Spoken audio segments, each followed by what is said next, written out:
গতকালকে যে পর্যন্ত আলোচনা হয়েছে আজকে তার পর থেকে আলোচনা হবে। আমি সবাইকে অনুরোধ করব, সকল শিক্ষার্থীকে, তোমরা সবাই মনে করো যে পদার্থবিদ্যা একটা কঠিন সাবজেক্ট। আসলে এটা কঠিন সাবজেক্ট নয়, তবে এই সাবজেক্টটা যেহেতু গাণিতিক বিষয় তাই এটা মুখস্থ করে পরীক্ষার খাতায় লেখাটা খুবই অসম্ভব এবং ভুল হওয়ার সম্ভাবনা থাকবে বেশি। কাজে এটা বোঝার বিষয়। আমি যখন আলোচনা করব তখন মনোযোগ সহকারে এটা বোঝার জন্য আমি সবাইকে বলবো, সবাই যেন মনোযোগ সহকারে বোঝার চেষ্টা করো। তো ঠিক আছে, আমরা মূল বিষয়ে চলে যাই।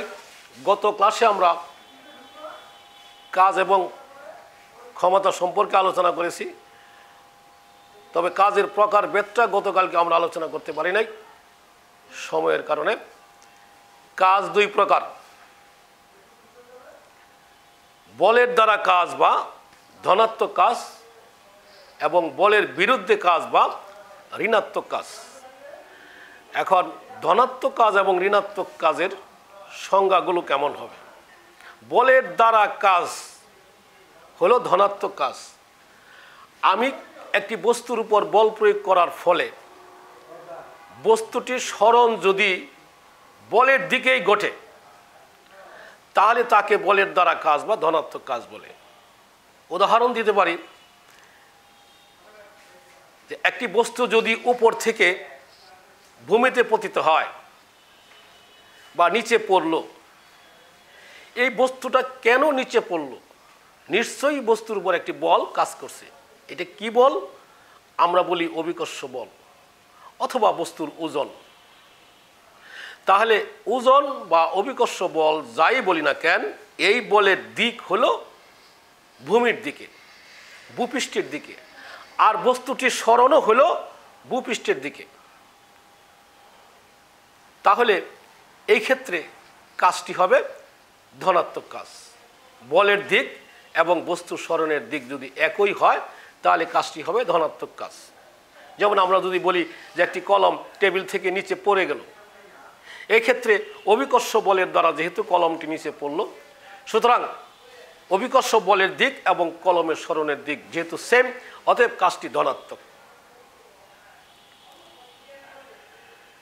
এবার যদি আমরা ঋণাত্মক বা বলের বিরুদ্ধে কাজের কথা বলি, এই টেবিল থেকে পড়ে যাওয়া কলমটা যদি আমি পুনরায় মেঝে থেকে টেবিলে উঠাই তাহলে এই ক্ষেত্রে কাজটি হবে ঋণাত্মক কাজ। অর্থাৎ বল প্রয়োগের ফলে যদি বস্তুর সরণ বলের বিপরীত দিকে হয় তাহলে কাজটি হবে ঋণাত্মক, বা তখন যে কাজ সম্পন্ন হবে সেটা হবে ঋণাত্মক কাজ। কারণ বস্তুটির উপর অভিকর্ষ বল তথা বস্তুর ওজন কাজ করতেছে ভূমির দিকে, নিচের দিকে, আর বস্তুটির সরণ হলো উপরের দিকে। এক্ষেত্রে অভিকর্ষ বলের সাপেক্ষে এই কাজটি হবে ঋণাত্মক কাজ। যেমন আমরা প্রথম উদাহরণে বলছিলাম টেবিল থেকে কলমটি নিচে পড়ে গেল, এক্ষেত্রে অভিকর্ষ বলের সাপেক্ষে এই কাজটি হলো ধনাত্মক, অর্থাৎ অভিকর্ষ বলের দিক আর বস্তুর সরণের দিক সেম। তো যাই হোক, ঋণাত্মক কাজ এবং ধনাত্মক কাজ বল প্রয়োগের ফলে, আমি আবারও বলছি, বল প্রয়োগের ফলে বস্তুটির সরণ যদি বলের দিকে হয় তাহলে সম্পন্নকৃত কাজ হবে ধনাত্মক, আর যদি সরণ বলের বিপরীত দিকে হয় তাহলে কাজটি হবে ঋণাত্মক কাজ। এখন আমরা যাব শক্তি। গতকালকে আমরা শক্তি সম্পর্কে সামান্য আলোচনা করেছিলাম যে কাজ করার সামর্থ্যকে শক্তি বলা হয়। অর্থাৎ কোনো ব্যক্তি বা উৎস যে পরিমাণ কাজ করতে পারে তাহাই হলো তার শক্তি। অর্থাৎ সম্পন্নকৃত কাজ দ্বারাই শক্তি পরিমাপ করা হয়। এই জন্য আমরা বলছিলাম যে কাজ এবং শক্তি অভিন্ন রাশি।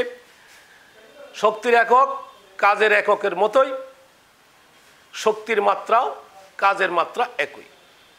তো শক্তির একক তাহলে কি? কাজের একক যা তাই, অর্থাৎ জুল। কিন্তু একটা শক্তি পরিমাপের একক ভিন্ন। গতকালকে আমি এটা আলোচনা করছি যে বিদ্যুৎ শক্তি পরিমাপের জন্য আমরা যে এককটা ব্যবহার করি সেটা জুল নয়, সেটা হলো কিলোওয়াট আওয়ার। কিলোওয়াট আওয়ারকে আমরা এইভাবে সংজ্ঞায়িত করতে পারি, 1 কিলোওয়াট ক্ষমতা সম্পন্ন কোনো যন্ত্র যদি 1 ঘন্টা কাজ করে তাহলে যে পরিমাণ তড়িৎ শক্তি অন্য শক্তিতে রূপান্তরিত হবে বা যে পরিমাণ কাজ সম্পন্ন হবে তাকে বলা হয় 1 কিলোওয়াট আওয়ার। আমরা 1 কিলোওয়াট আওয়ার সমান সমান এটা সমান কত জুল, যদি আমরা এটা দেখতে যাই তাহলে হবে 1 কিলোওয়াট সমান 1000 ওয়াট।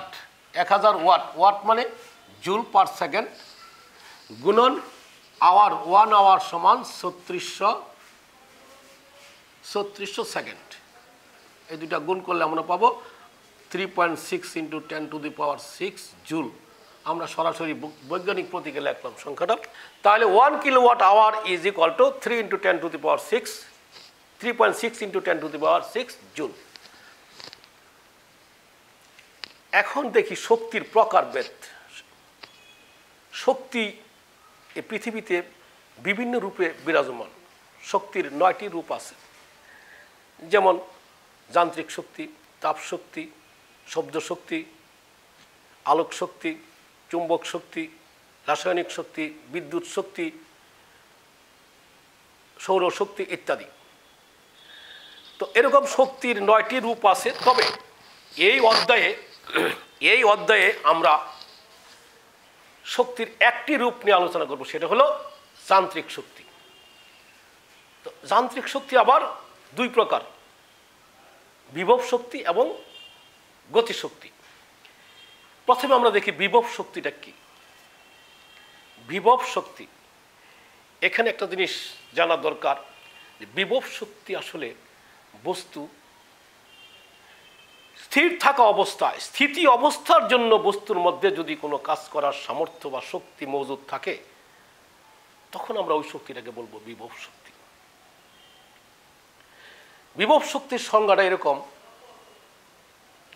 স্বাভাবিক অবস্থা বা অবস্থান থেকে, স্বাভাবিক অবস্থা বা অবস্থান থেকে পরিবর্তন করে অন্য অবস্থা বা অবস্থায় আনলে বস্তু কাজ করার যে সামর্থ্য অর্জন করে, বস্তু কাজ করার যে সামর্থ্য অর্জন করে তাকে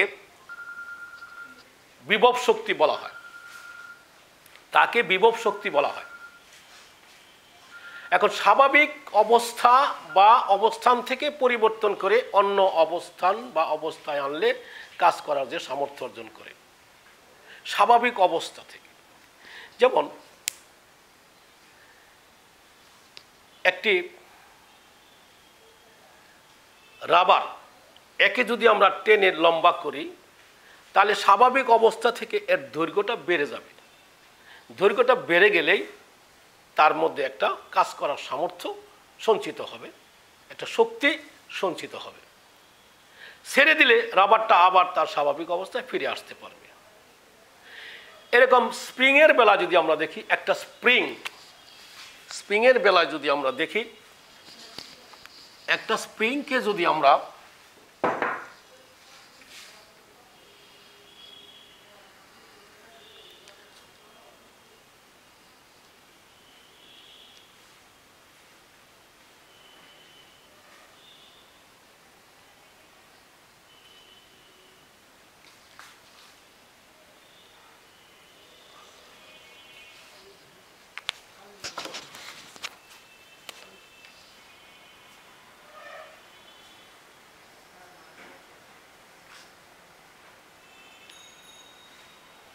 এই হলো একটা স্প্রিং। স্প্রিংয়ের স্বাভাবিক অবস্থা হলো এটা স্প্রিংয়ের স্বাভাবিক অবস্থা। ধরে নিলাম এই স্বাভাবিক অবস্থায় স্প্রিংটার দৈর্ঘ্য হলো এল, স্প্রিংটার দৈর্ঘ্য হলো এল। এখন যদি আমি এই স্প্রিংটাকে, স্প্রিংয়ের উপর বল প্রয়োগ করি, চেপে ধরি, বল প্রয়োগ করে এটাকে ধাক্কা দিলাম, ফলে স্প্রিংটা এটা সংকুচিত হলো।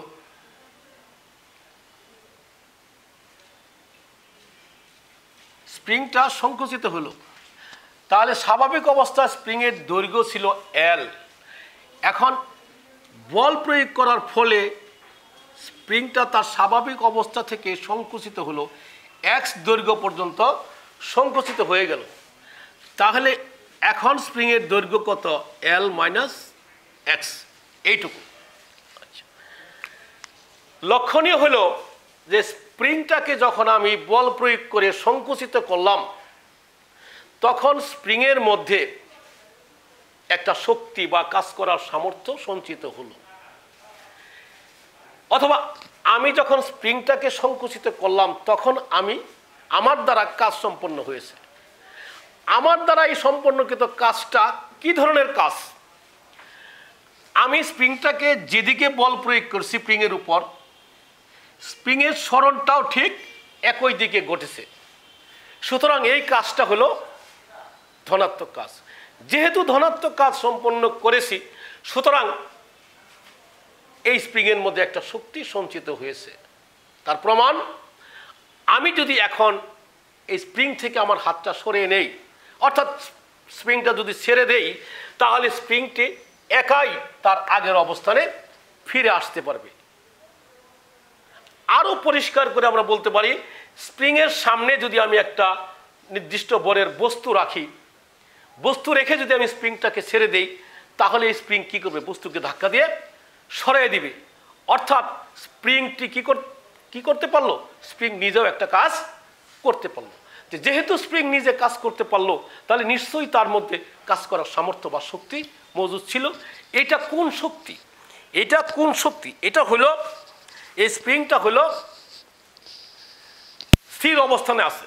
আমি হাতে ধরে রাখছি, আমার হাতও স্থির, স্প্রিংও স্থির। সুতরাং এই শক্তিটা কখনোই গতিশক্তি হবে না, এটা অন্য ধরনের শক্তি। এটা কি শক্তি? এটাই হলো স্প্রিংয়ের সঞ্চিত বিভব শক্তি। এখন এই স্প্রিংয়ের বিভব শক্তির পরিমাণটা আমরা কিভাবে নির্ণয় করব? স্প্রিংয়ের ধ্রুবক যদি হয় কে, স্প্রিংয়ের ধ্রুবক যদি কে হয়, তাহলে স্প্রিংয়ে সঞ্চিত বিভব শক্তি আমরা লিখতে পারি বি সমান half of K x square. Extra হলো সরণ। আমরা এই সমীকরণ দ্বারা ছোটোখাটো গাণিতিক সমস্যা সমাধান আমাদের করা লাগতে পারে। এটা হলো স্প্রিংয়ের ক্ষেত্রে, অর্থাৎ বস্তুর অবস্থার পরিবর্তন করে এক অবস্থা থেকে অন্য অবস্থায় রূপান্তরিত করার ফলে কাজ করার যে সামর্থ্য অর্জন করে, স্প্রিংয়ের বেলায় আমরা দেখলাম এই বিভব শক্তির পরিমাণটা ঠিক এই সমীকরণ দ্বারা আমরা নির্ণয় করতে পারব। এবার আমরা দেখি অবস্থানের পরিবর্তনের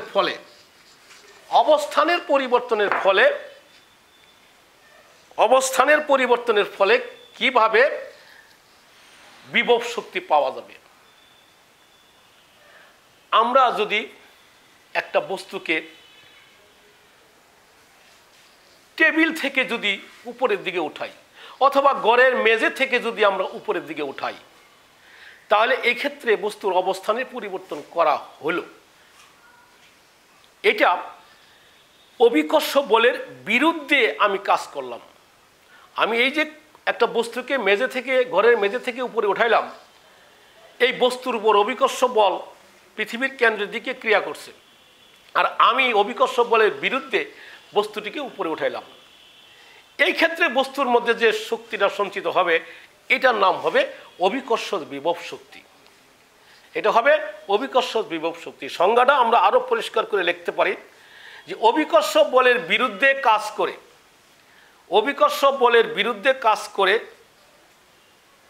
কোনো বস্তুর অবস্থানের পরিবর্তন করলে বস্তুটি কাজ করার যে সামর্থ্য অর্জন করে বা বস্তুর মধ্যে যে শক্তি সঞ্চিত হয়, সেটা হলো অভিকর্ষ বিভব শক্তি। আচ্ছা, এখন আমরা অভিকর্ষ বিভব শক্তির পরিমাণটা কিভাবে নির্ণয় করব? এখানে আমাদের জানা থাকতে হবে, এই যে উপরে উঠাইলাম বস্তুর মধ্যে শক্তি সঞ্চিত হলো, সেটা কতটুকু শক্তি। আমি বস্তুটিকে ঘরের মেঝে থেকে বা নিচের থেকে উপরে উঠাইতে আমাকে যে পরিমাণ কাজ করতে হয়েছে, বা আমার দ্বারা যে পর্যন্ত কাজ সম্পন্ন হয়েছে, বা ওই বস্তুর দ্বারা যে পরিমাণ কাজ সম্পন্ন হয়েছে, বস্তু যতক্ষণ উপরে অবস্থান করবে ততক্ষণ বস্তুর মধ্যে ঠিক সেই পরিমাণ শক্তি, সেই কাজটুকুই শক্তিরূপে মজুদ থাকবে। তাহলে অভিকর্ষ বিভব শক্তি এটাও কাজ সমান, কৃত কাজের সমান। আমি যে পরিমাণ কাজ সম্পন্ন করে বস্তুকে উপরে উঠাইছি সেই কাজটুকুই বস্তুর মধ্যে বিভব শক্তি রূপে, অভিকর্ষ বিভব শক্তি রূপে সঞ্চিত থাকবে। এখন এটার পরিমাণটা আমরা কিভাবে নির্ণয় করব? আমরা ধরি m ভরের একটা বস্তুকে, m ভরের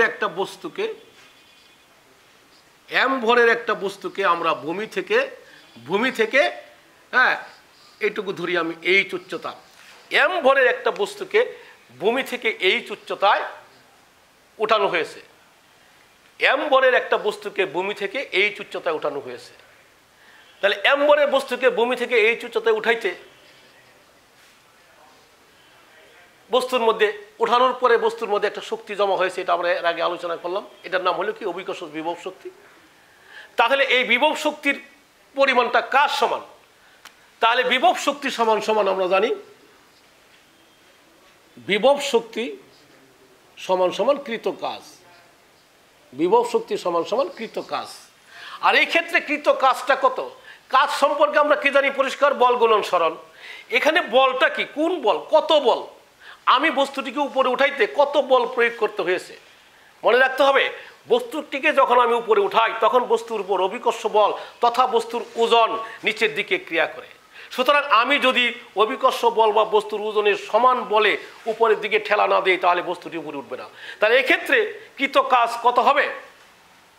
অভিকর্ষ বল তথা বস্তুর ওজন এবং উচ্চতার গুণফলের সমান। তাহলে কৃত কাজ সমান সমান কি? কৃত কাজ সমান সমান ওজন গুণন উচ্চতা। ওজন গুণন উচ্চতা। ওজন সমান সমান আমরা কি জানি? mg, আর উচ্চতা হলো h। তাহলে mg h। বিভব শক্তিকে আমরা যদি ইপি দ্বারা প্রকাশ করি, ইপি সমান mg h। আচ্ছা, এখন এই যে সমীকরণটা পাইলাম ইপি সমান mg h, এই সমীকরণে লক্ষণীয় তাহলে বিভব শক্তি সমান সমান কি? বস্তুর ভর গুণন অভিকর্ষ ত্বরণ গুণন উচ্চতা। এখন এই বস্তুর ভর mটা এটা একটা ধ্রুব সংখ্যা, এটা একটা ধ্রুব সংখ্যা। আর জি অভিকর্ষ ত্বরণ জি এইটা স্থানভেদে পরিবর্তনশীল। কিন্তু আমরা যদি একই স্থানে এই হাউসে যদি আমরা এই ঘরে যদি আমরা পরীক্ষা করি তাহলে এখানে বস্তুর ভর এবং অভিকর্ষ ত্বরণ জি উভয় কি রাশি? উভয় ধ্রুব রাশি।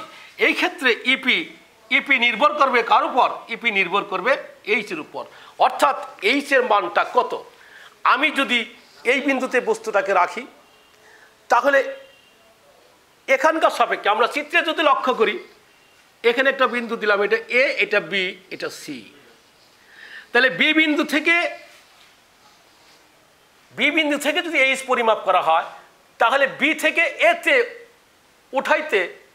উঠাইলে পরে বস্তুর মধ্যে সঞ্চিত বিভব শক্তি, আর সি থেকে এতে উঠালে পরে বস্তুর মধ্যে সঞ্চিত বিভব শক্তি কত হবে?